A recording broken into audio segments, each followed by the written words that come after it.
My name is Teshani Sebia.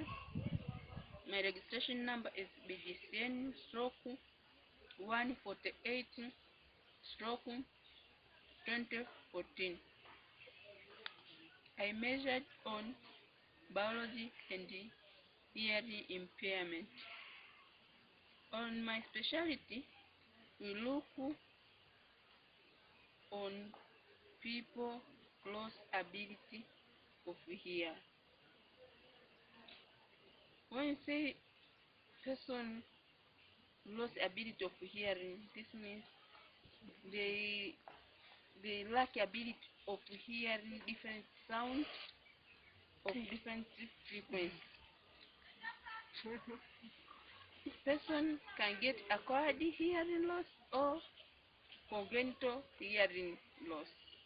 When you say acquired hearing loss, this means person get it during after birth. Maybe because of accident, misuse of drug. But on looking on congenital hearing loss, person get during birth. Maybe because of lack of oxygen during birth, or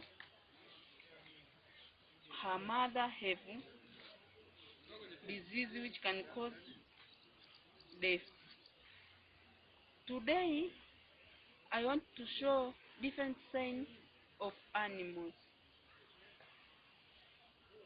Tembo, panya, paka,